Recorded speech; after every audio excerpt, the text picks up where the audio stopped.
Welcome to my YouTube channel. My name is Shannon Monique, and I am here to serve you the word. So come feast with me, where you will never thirst again and have the eternal bread of life.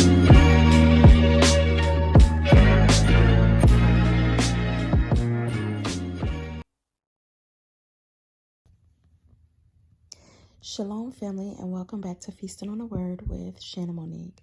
I apologize in advance for my voice. I am literally just getting up, and I am getting up to share a dream with you that I just had. This is actually my first time sharing with the community a dream that the Lord has given me, as well as the interpretation. And I'm sharing it because when the Lord showed me the dream, of course, I asked him for the interpretation. And, my question to the Lord was, well, why are you showing me this? What is the purpose? And it is a reminder for me, but he also wanted me to come on and share it with you guys. So I didn't want to take any additional time to write the dream out. I just kind of want to share it with you guys while it is fresh. So I had a dream that I was in a classroom of some sort, and the teacher was not there. The teacher was, it's funny because the dream was kind of going back and forth, but it appeared that the classroom was for small children, really small children, maybe the ages of 3, 4, somewhere in that age group. And the teacher had not come into the class as of yet. The lights were still out. And so I had gone into the classroom because I wanted to kind of get myself together. I wanted to prepare myself for my class that I was going into. So this class wasn't my class. It was just somewhere where I was going to kind of get away because I saw that the light was out. I just wanted to kind of get away. I had some food that I wanted to finish eating, and just kind of get myself together and prepared before my class started. And so when I went into the room, I saw there were 2 other people in the classroom. There was a woman who appeared to also be a teacher, and she was doing the same thing. She was actually taking a phone call, and she was sitting in one of the chairs. And the chairs looked small enough for a 3-year-old, 4-year-old, So this, again, was a representation of maybe a preschool class. And so she was sitting in the chair and she was taking her phone call. So I went to go sit down so that I can eat my food. I did. And when I sat down, I looked to my left, and there was a little boy. He was sitting down and he was eating his food. And so as the little boy ate his food, I just noticed him there. He had some cookies. He had Oreos. Anyone that knows me knows that Oreos is one of my favorite cookies. And so he had Oreos. He had 3 in the pack, and I thought they were mine. And I went to say, did you take, because I thought he just took them. And he looked at me like, no, those are mine. And when I looked back over, I saw that I had 3 as well. But they were still inside of my bag where my food was. So, I was like, oh, I'm sorry, and I put his cookies back, and I saw that I had my own. And so I began getting myself together because the teacher whose classroom we were in, she had come to the class to basically ask everyone if they could gather their things, because she was about to come into the classroom and start. So as I'm gathering my things and getting my things together, it's like the desks changed. And now these were high school students. They were desks for high school aged kids. And I turned around, I had my bags, I turned around, and there was a girl, I'm sorry. So let me back up a little bit. As I was getting my things, it changed. The little boy was no longer behind me. There was a teenage girl that was sitting behind me. And I remember I was trying to be careful because I didn't want to hit her. I had a lot of bags. And I was trying to pick the bags up, but I was in a very limited space. And so I was trying to make sure I did not hit her with any of my bags. And so, the other students that was coming in, they saw this as well. And everyone knew for the most part that I was trying to be careful.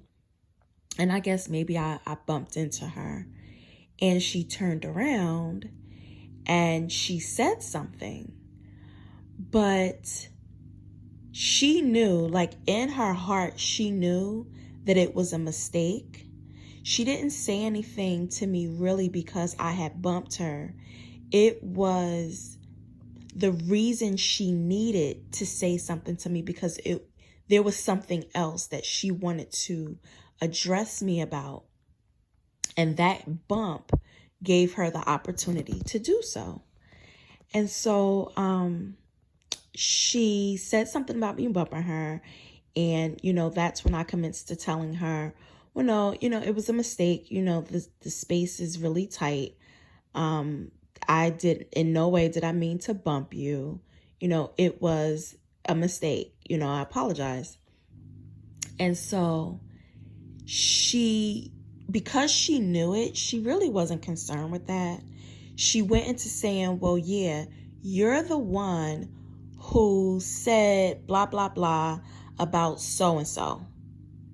And she was specific in the fact that I guess I had made a statement about some girl in their clique and how I didn't have time.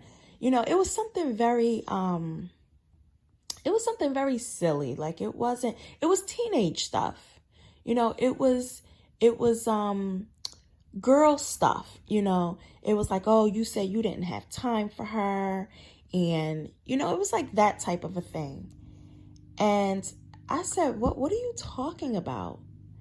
And she said, you know what I'm saying? We sent you the text and you said you didn't have time for that. You didn't have time for childish games.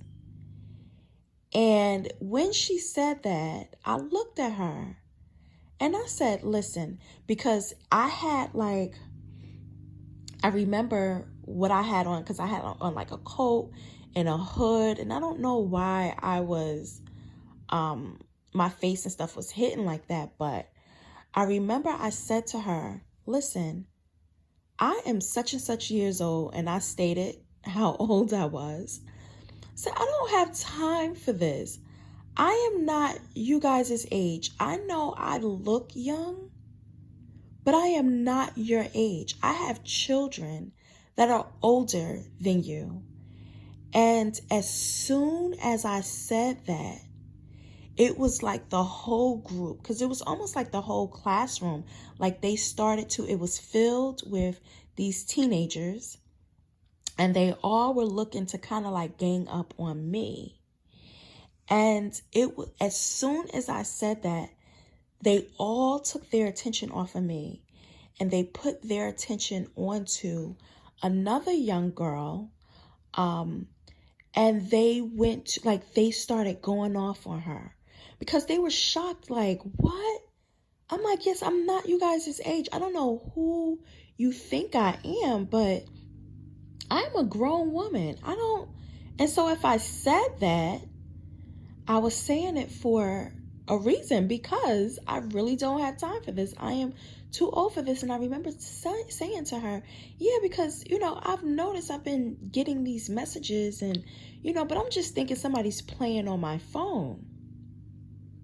And they all got angry and they turned to this one girl and, they got angry with her. They was upset with her because I guess she was going back and she was kind of feeding the flame. And, she was the one who was causing just the issues, the ruckus, everything that was going on.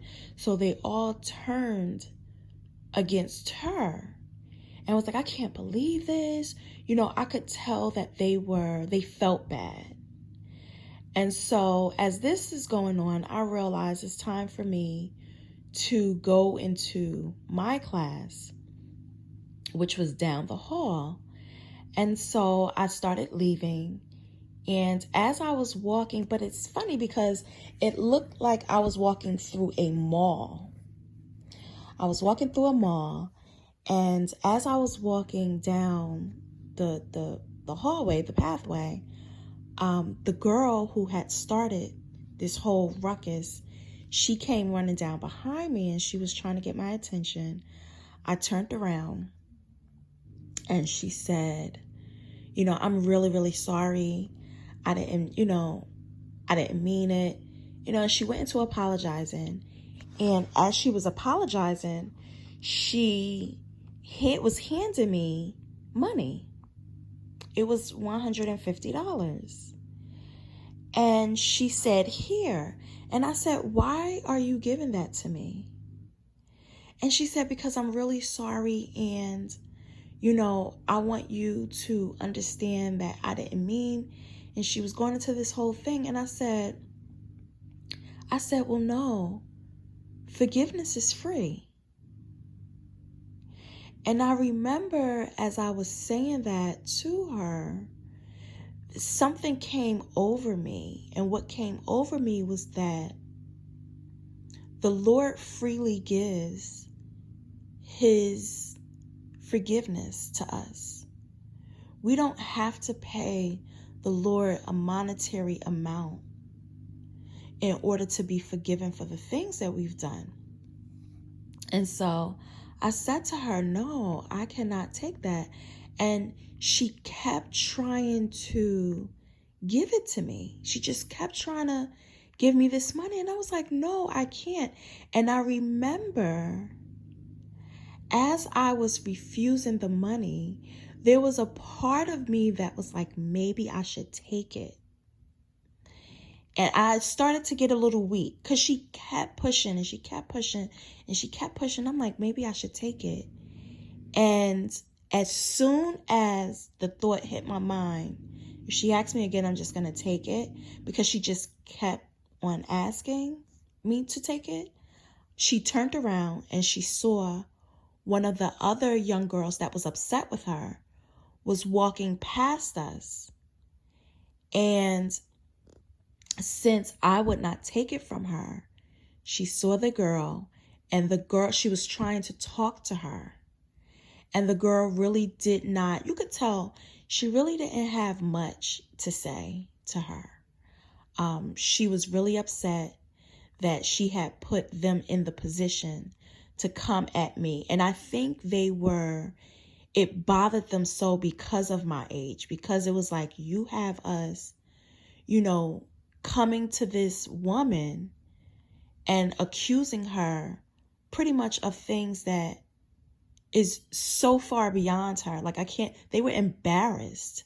And so she was really upset with her.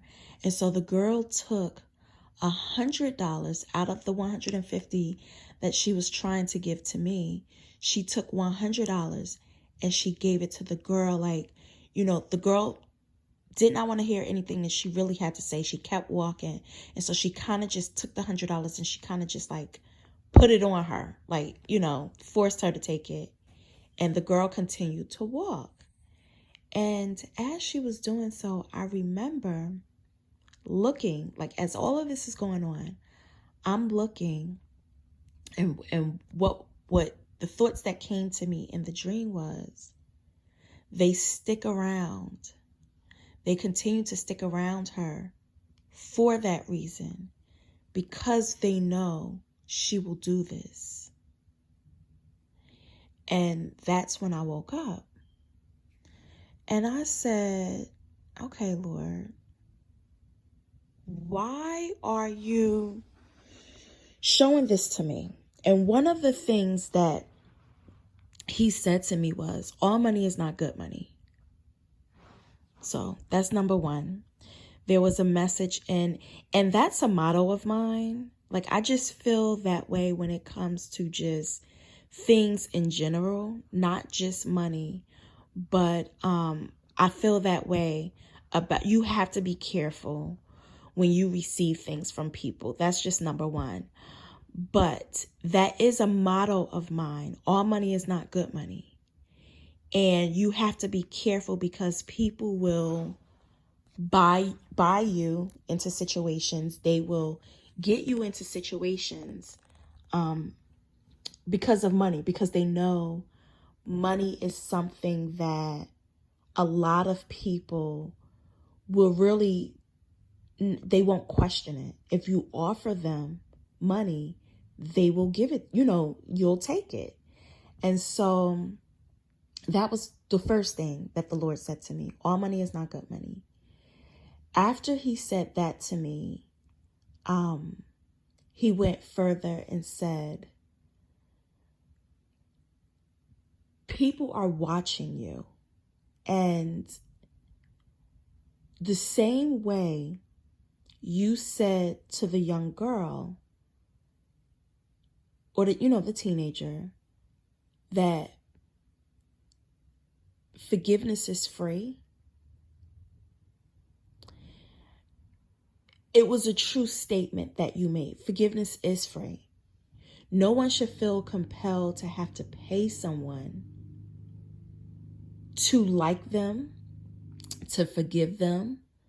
Don't get me wrong. Sometimes people want to be a blessing, and that's okay if someone wants to bless you and the Lord is telling you to receive that money. That's okay.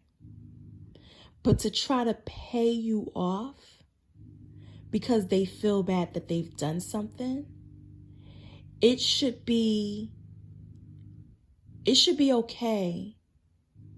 It shouldn't be a problem in expressing to that person that they don't have to pay you for you to forgive them. Forgiveness, there's not a fee for that. And so the Lord said, when the young girl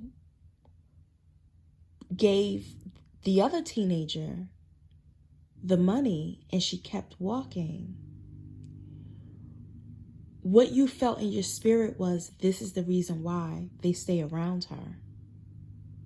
And so the same way you was brought into the revelation, the same way your eyes was open to see why these young girls stayed around her, is the same way people will watch you. And that we should always operate in the goodness of the Lord. We shouldn't do to anyone what Jesus wouldn't do to us. And so in that moment, it was a lesson. I mean, granted, that's not really my character, but you never know. And I shouldn't say that's not really my character. That's not my character at all. I don't make it it's not in me to take advantage of someone's kindness. That's just not who I am. But again, we don't know why the Lord will show us certain things. So even though that's not in my character to do that, it has still made me very much aware. And I know that I need to be very careful of this. Going forward, I need to make sure that I don't put myself in a position, even if it seems harmless, that I don't put myself in that position. But even aside from that, the Lord wanted me to get on and he wanted me to share it with you guys. Now, I dream often. I dream a lot. I'm a dreamer. And I've never felt it necessary to share my dream with you guys. But this morning, like, I literally, I always wake up very, very early, wee hours of the morning, to pray, read the word. More so than not, I'm usually up wee hours of the morning to have my alone time with the Lord. And oftentimes what I will do is I will lay back down. This is one of those mornings. And then some mornings I don't. I just continue throughout my day. But this particular morning I lay back down. And I thought, this dream was a little different for me. It was just very different. But when I woke up, the Lord said, share this with your YouTube channel. And so I think we need to be very conscious of what it is that we're doing when we are out here representing the Lord. We need to be cognizant that there are people always watching us, even if we don't see them. Because in that moment when she was upset, she didn't see me.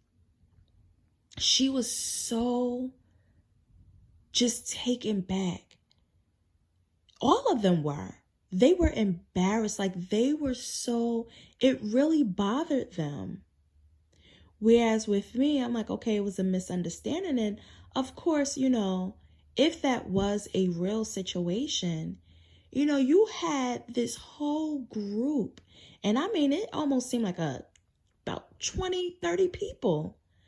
They all were like turning on me, and it's like the girl put someone in that type of danger, so, but it was cleared up. It was taken care of. No one was harmed, but that group felt so bad. But there were certain individuals within that group that was really upset. They were very upset with her. And like I said, the girl, as she was walking down the hallway, she really was not trying to hear anything that the teenager had to say. She wasn't trying to hear it. Even when she handed her the money, she never stopped. She never stopped. She never really acknowledged her. She didn't give the money back, but she just was not acknowledging her. And what I felt was that this is something that happens. This was not an isolated situation. This is something that happens, that even though there may not have been previous situations that happened the way that particular situation played out in the dream, but this is a young girl who usually gets herself into things and then buys her friendships, and they know that she does this. And so, I just thought it was interesting. And the Lord said, share this. So guys, please be mindful that we are supposed to walk in the goodness of the Lord. And where you think people are not watching you, they are. Their eyes are on you. They are paying attention. Do you match up? Does your actions match up to who you say you are? Because it's one thing to represent yourself verbally, but it's something different when you show who you are. Your actions, are your actions matching up with who you say you are? That's important. That's important. That's a self-check. But let's take it a step further. Even more important than that, God sees everything. So even if you feel like you may be getting away from humanity, mankind seeing you, calling you out, you know what I mean? You cannot get away from the Spirit of God. You can't get away from Him. He sees all things. So, it's just a little something to take with you. And, I was in a position, being in that classroom, it wasn't my classroom, but I was in a situation where I was around younger people. I was in that environment. And so we just really need to be careful and make sure we are where we are supposed to be. Now, I kind of, went into the classroom because I wanted to grab something to eat, and I wanted to kind of get myself together, and, and maybe that is just a message from the Lord where He wants us to make sure that we don't have to get ourselves together. You know what I mean? If that makes sense. You make sure you do what you need to do each step of the way.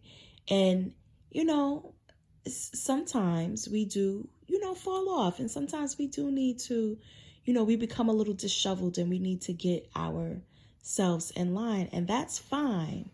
But just know, when you do not make a conscious decision to do what it is that you need to do in the beginning, you can cause, by you being in inappropriate places, it can cause for inappropriate situations to arise, or unnecessary situations to arise.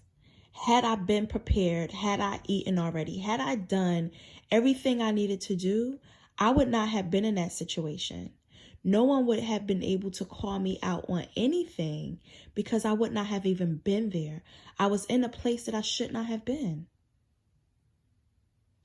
And so, we just want to make sure that we are doing what we need to do. If I had prepared myself at home, if I had eaten at home, if I had all of my bags and stuff together, I wasn't carrying all of those bags, that situation could not have presented itself to me. So I had to take some sort of responsibility as to why I was in that position. And so, we have to be intentional. We have to be intentional about the things we are doing. We have to be intentional about the things we are accepting. And it may come off as innocent, like, oh, okay, thank you. You don't have to, but thank you. It's like, no, do not. If you know it's something that your Father is not requiring of you, then you don't do it to others. Your Father don't make you pay for forgiveness.